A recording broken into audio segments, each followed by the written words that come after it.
Guys, তোমরা সবাই কেমন আছো? আমি চলে এসেছি নতুন একটা রেসিপি নিয়ে। তো আজকে আমার অনেক খেতে ইচ্ছে করছিল চাউমিন। তো এখানে আমি চাউমিন বানিয়ে নেব। তো এখানে চাউমিনটা গরম জলে সেদ্ধ বসিয়ে দিয়েছি। আগে জলটা গরম করে নিয়েছি, তারপরে চাউমিনগুলো দিয়ে দিয়েছি। তো তারপরে এখানে নুন হলুদ দিয়ে অল্প সেদ্ধ করে নেব।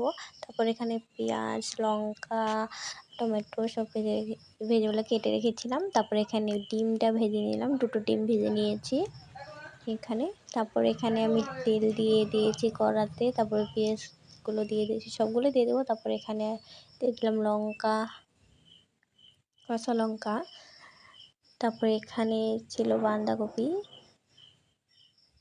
তো তারপরে আলু টমেটো দিয়ে দিয়েছি। তারপরে এটা ভেজে নেব। এখানে অল্প নুন, তারপরে হলুদ দিয়ে দেবো, কারণ হলুদটা অল্প কম দেবো, নুনটাও অল্প কম দেবো, কারণ চাউমিন সেদ্ধ করাটা আমি ওখানে দেওয়া হয়ে গিয়েছে। তো এখানে নুনটাও অল্প কম দেবো। তারপরে এখানে হলুদটাও কম দেবো, হলুদটাও দেওয়া আছে ওখানে।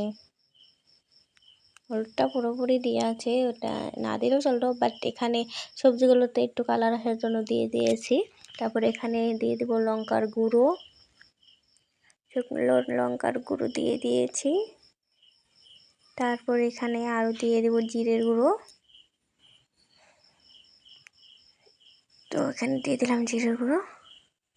তারপরে এবার সিদ্ধ করে রাখা চাউমিনগুলো দিয়ে দেবো। তো সিদ্ধ করে রাখা চাউমিনগুলো দিয়ে দিলাম। তারপরে এটাকে ভেজে নেব ভালো করে, হালকা হালকা আঁচে বানিয়ে নেব, তাহলে লেগে যাবে না হলে। তারপরে এখানে হালকা হালকা করে নেড়ে নেব, যাতে চাউমিনগুলো ভেঙে না যায়, ভেঙে গেলে ভালো লাগে না। তারপরে এখানে ভেজে রাখা ডিমগুলো দিয়ে দিয়েছি। চাউমিনগুলো অল্প অল্প ভাজা ভাজা হওয়ার পরেই ডিমগুলো দিয়ে দিয়েছি। তারপরে আরও লাহে করছি, এটাও বারে লাহে করলে ভালো হবে, চাউমিনগুলো ভেঙে যাবে না। তোমরাও চেষ্টা করো। তারপরে এখানে মিট মশলা দিয়ে দিয়েছি, ফ্লেভারটা ভালো আসবে তার জন্য। তারপরে এখানে চাউমিনটা হয়ে গেছে, তো আমরা নামিয়ে নিচ্ছি।